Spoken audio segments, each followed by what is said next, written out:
Welcome to the breakout room session where we're going to talk about from imperative to declarative paradigm.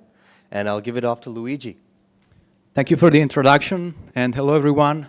Thank you so much for collecting whatever energies you have left at the end of this really long second day of Data AI Summit to attend this presentation. Really appreciate it. It's a long title. We have a lot of ground to cover. In the first part, we're going to look at a case study where we re-architected our CI/CD infrastructure following a declarative paradigm. Declarative means the emphasis is on what to deploy, not how. So let's keep this in mind. And then I'll give you a brief overview of Hatch and Databricks Asset Bundles, which are the two tools that we used to pretty much eliminate most of the boilerplate code from our infrastructure. My name is Luigi. I'm originally from Italy. I moved to the States back in 2013, started working in academia, of all places. And my research focus for many years has been energy-efficient data transfers, which is a very niche topic, really cool topic, but very niche. My advisor didn't know what I was working on most of the time, which is most common than what you would think. And after 5 years, I was like, you know what? Research is a bit too abstract. I want to build products. I want to build data products. So I moved to New York City and started working at FreeWheel Comcast. And after 5.5 years, still building data pipelines using Spark and Databricks. And to be frank, I'm honest that I made that transition. So I know if you're here, you know what a CI/CD infrastructure is.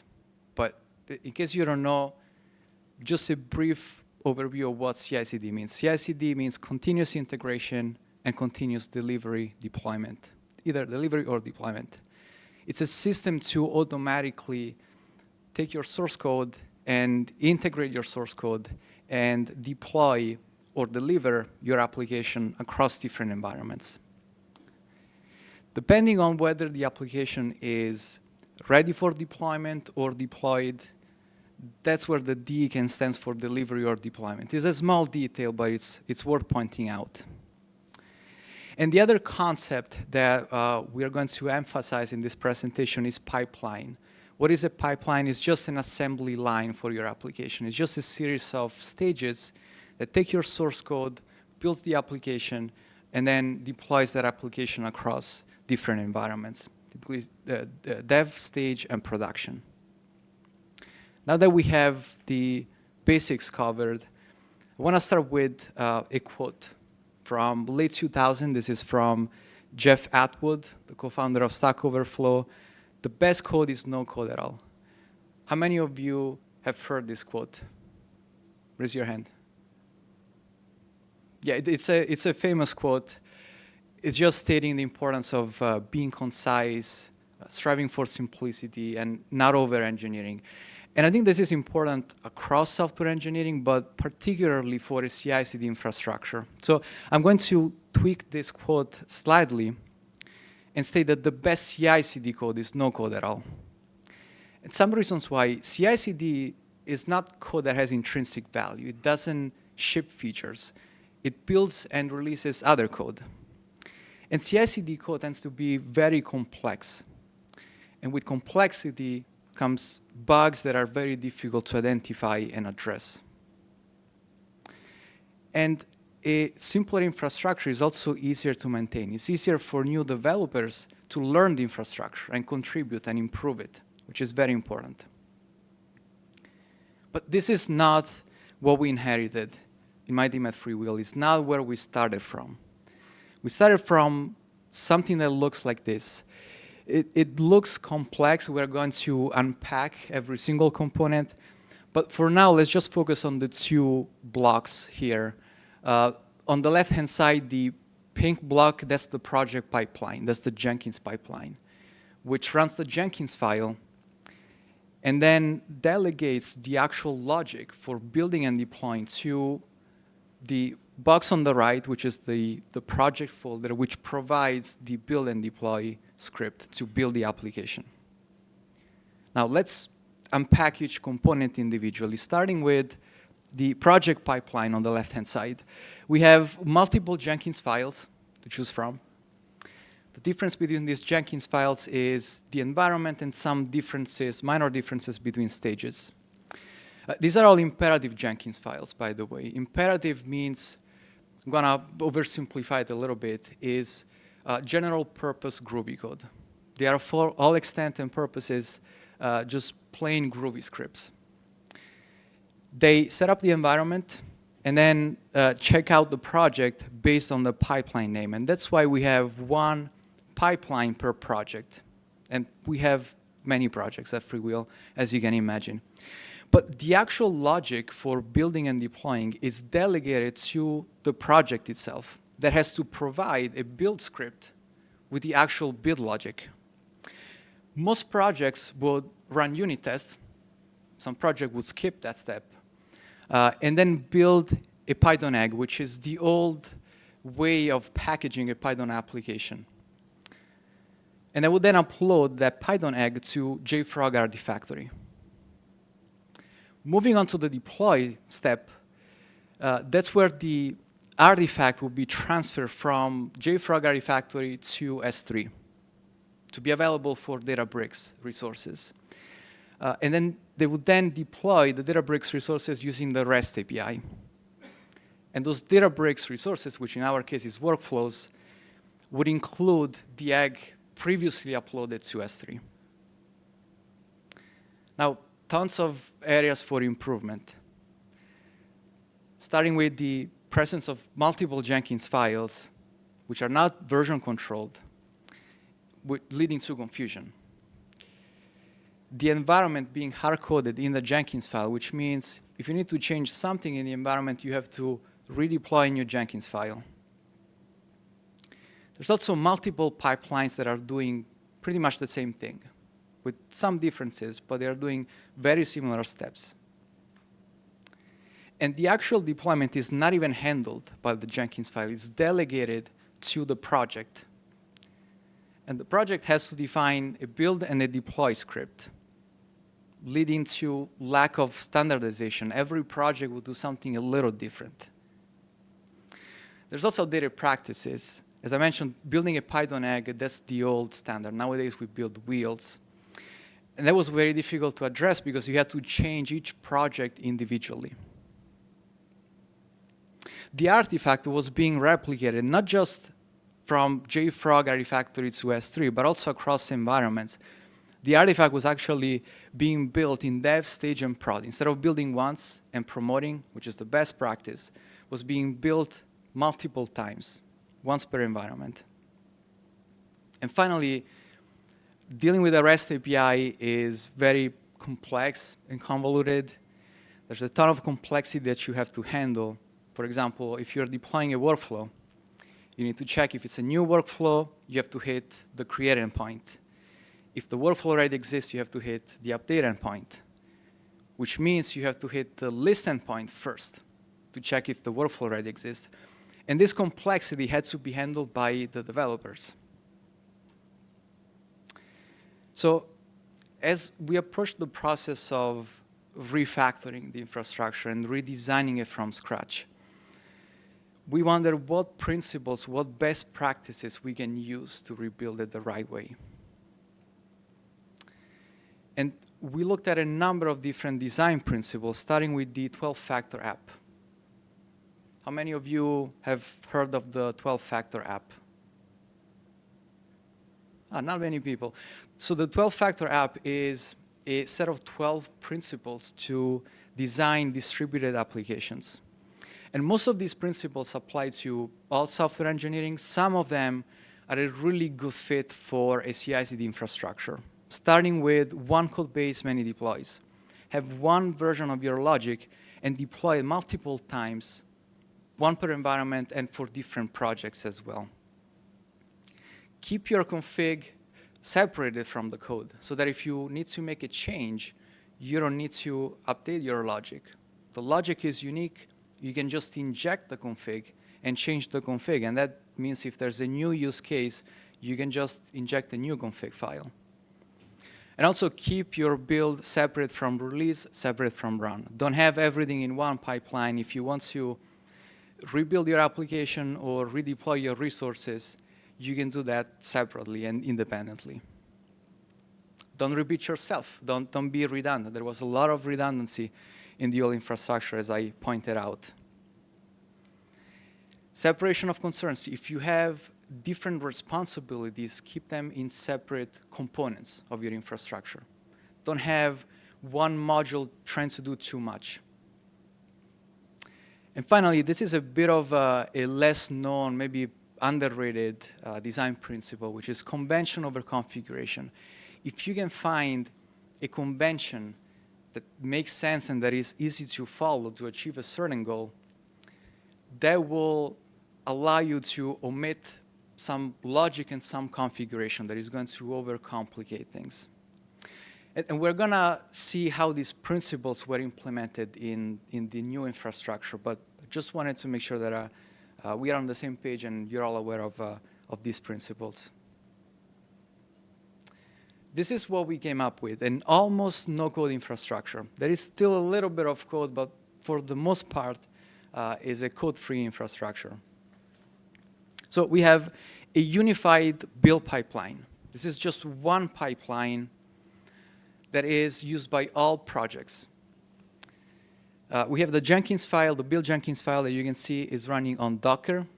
We'll see why in a second. There's only two inputs. The config file, depending on whether you're building a snapshot or a final release, you're going to inject the right config.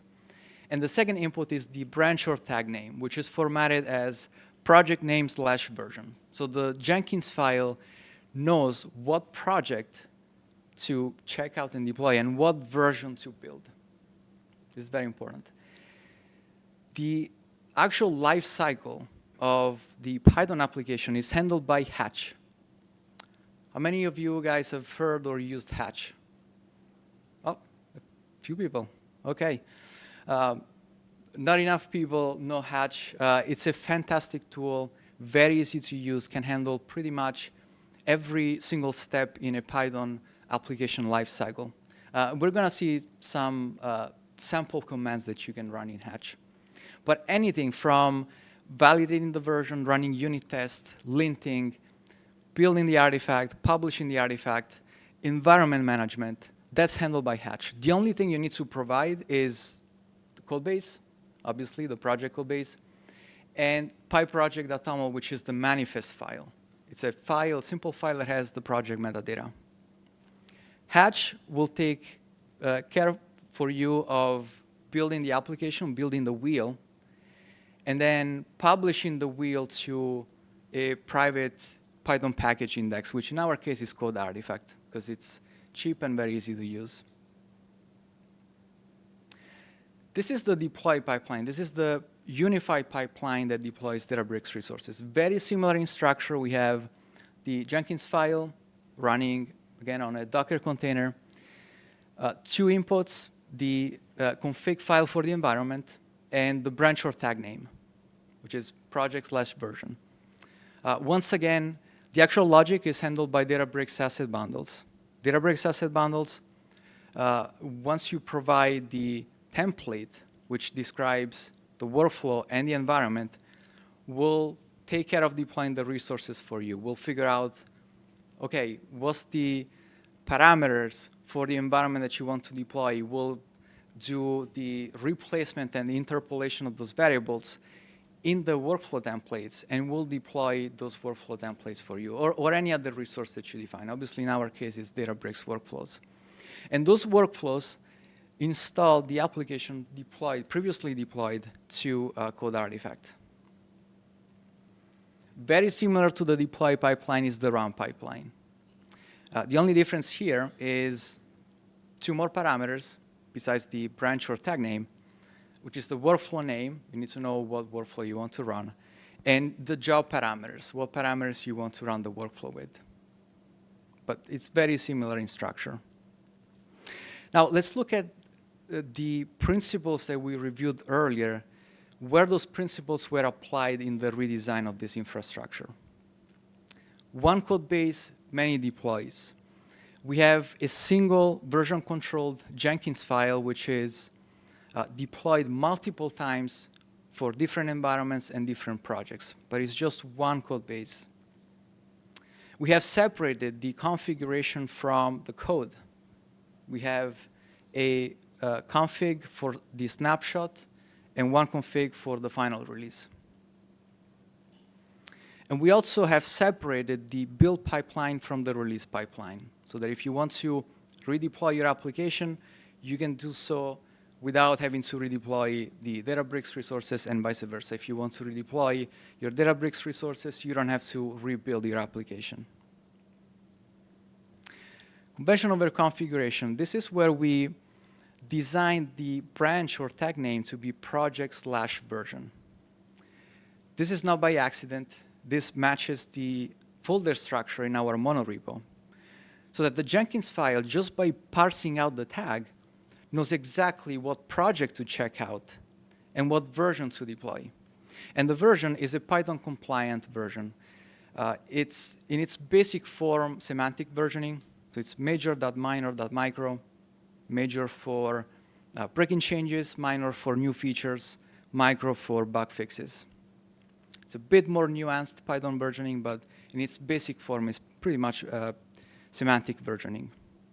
And it's also easy to validate the version that you're deploying, because it can be extracted from the tag or the branch name. Separation of concerns. We separated concerns in two different ways. The first way is we have different configuration files for different components of the infrastructure. So we have, on the left-hand side, the config files for the Jenkins file, which define the environment. In this case, for the build pipeline, we have the snapshot and the release configs. The project has its own config. PyProject.toml, that's the manifest file. Hatch has its own config. So we can tune and customize each component individually without breaking another component of the infrastructure.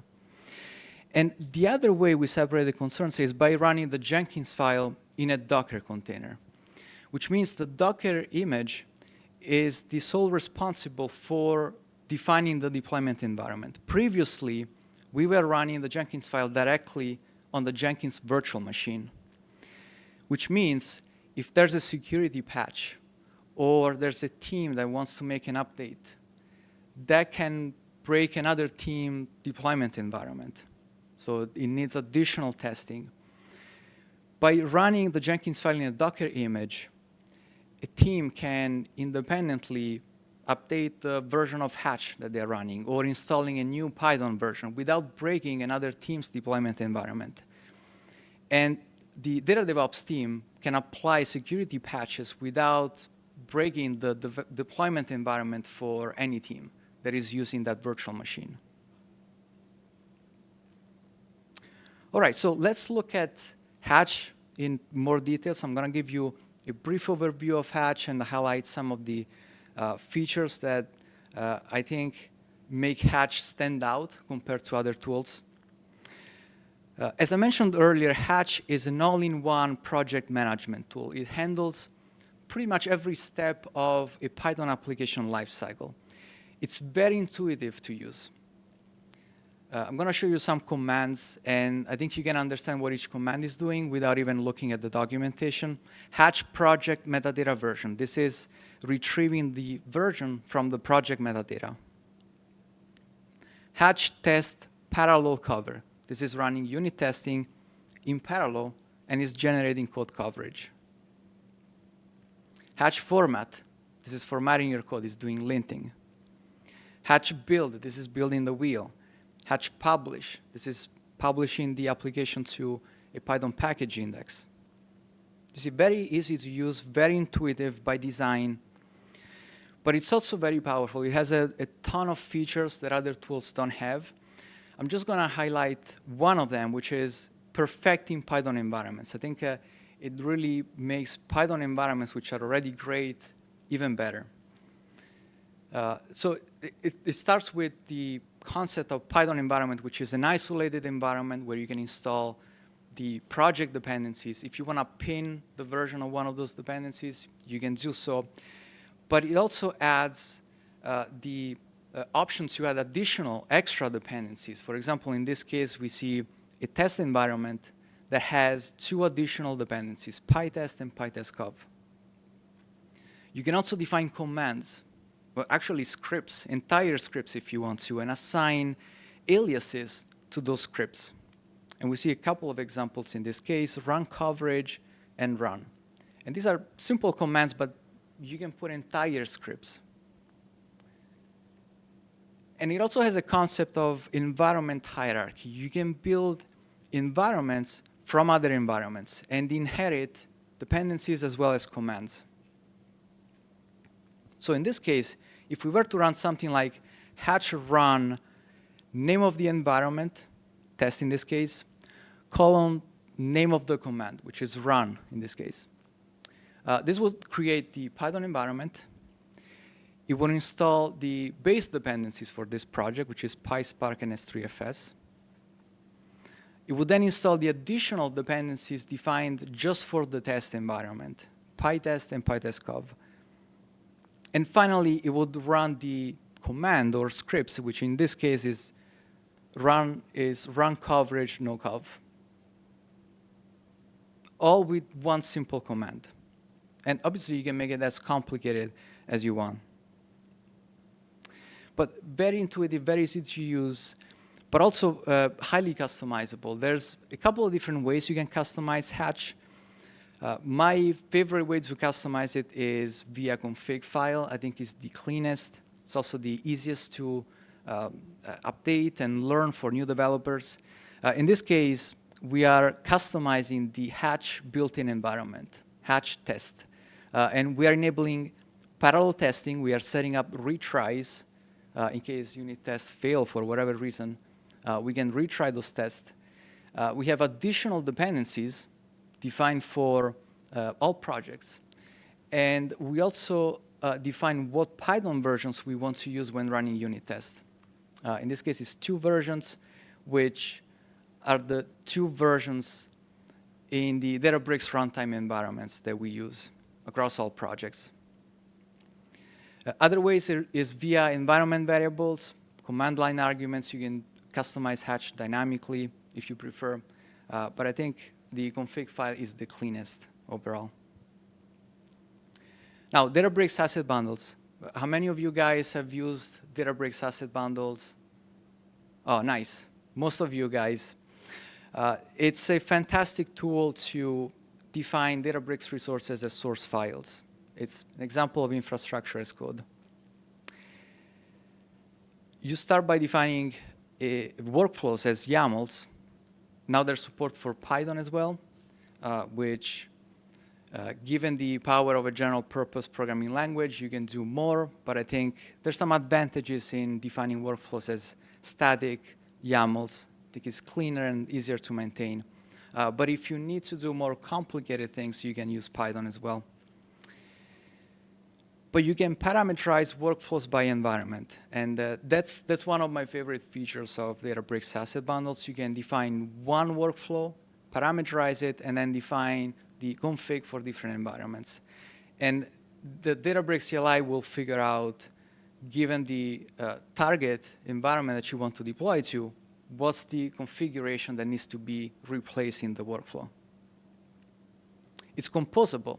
You can break up your bundle by defining, for example, a YAML for your shared variables and 1 or more YAMLs for workflows. And it's also hierarchical.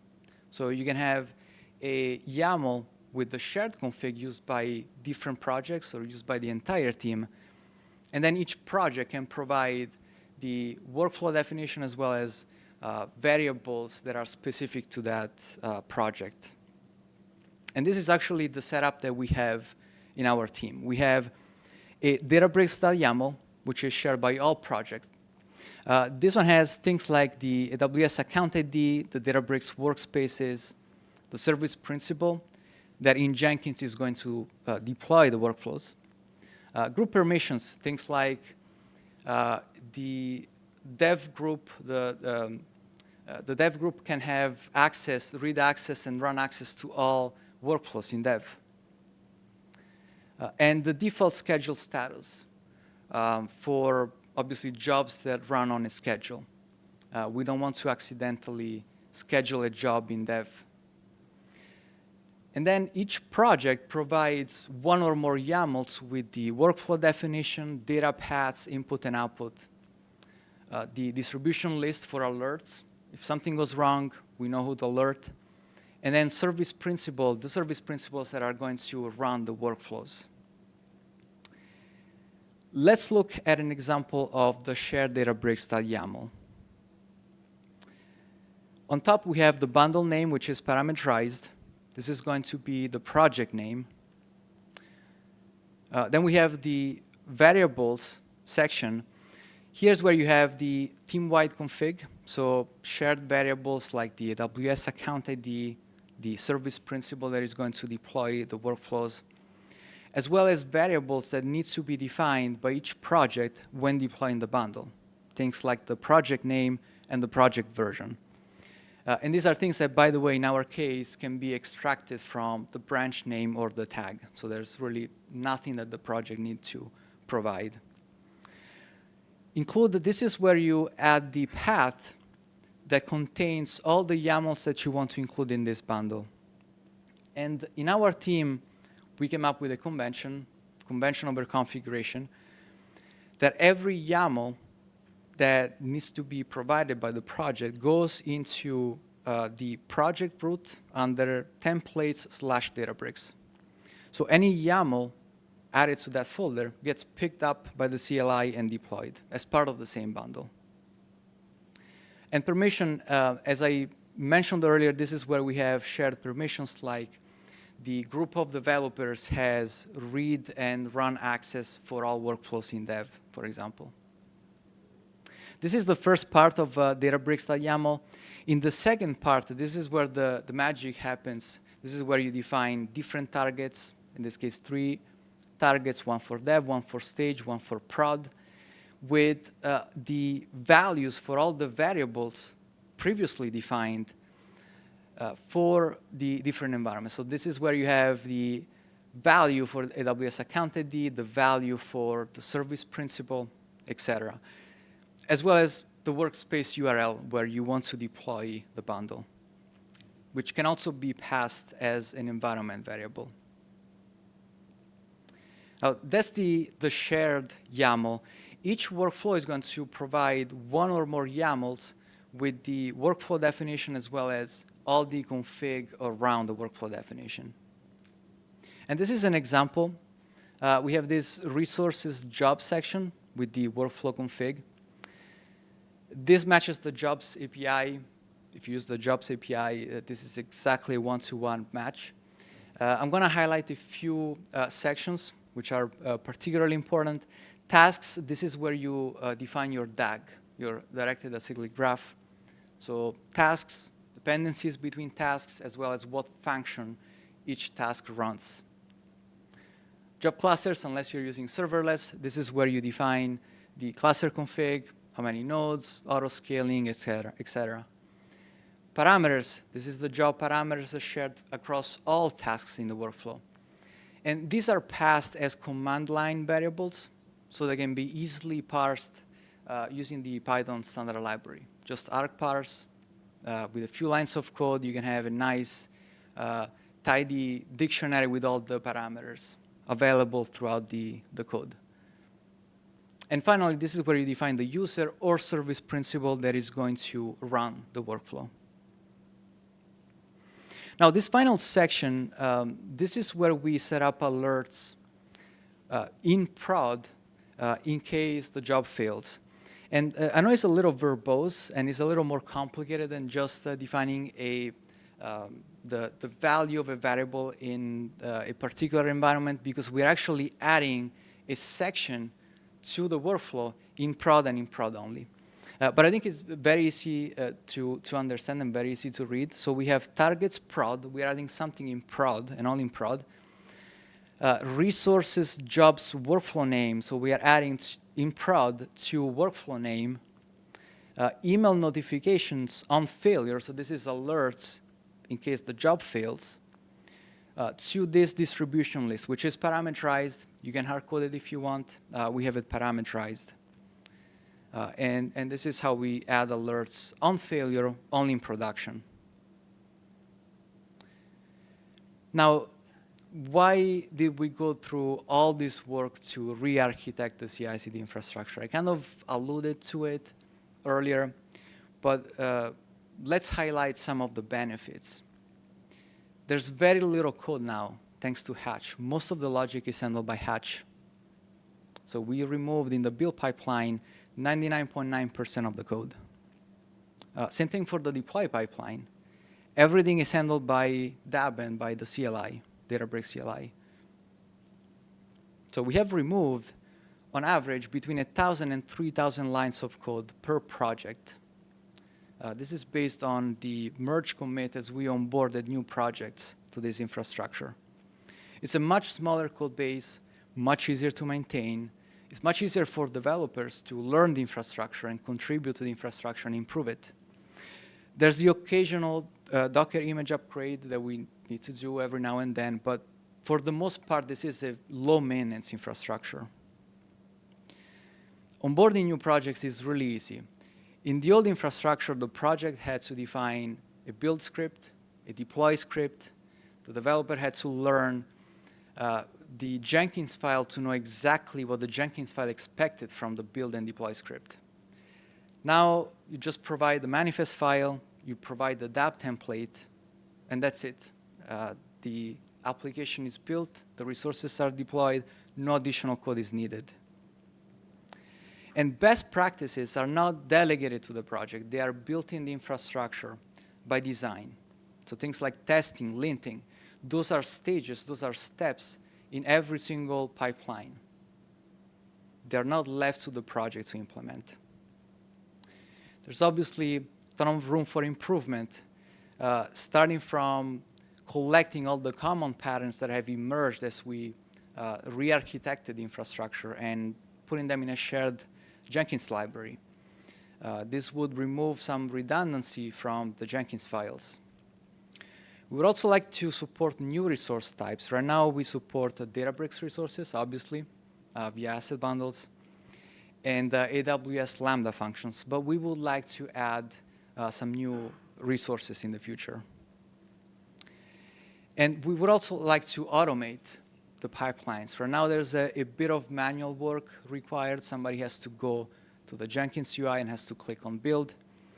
We would like to automate that step. Once a PR is merged, a tag is created, that kicks off the pipeline for building and deploying. But I think this is a really good improvement compared to the old infrastructure. And I hope this was interesting and informative. I hope you learned something, whether it's the design principles or one of the tools that I mentioned, Hatch or Databricks asset bundles. We have a few minutes for questions. So I'm going to open the floor to questions or comments, but thank you for the attention. Yeah.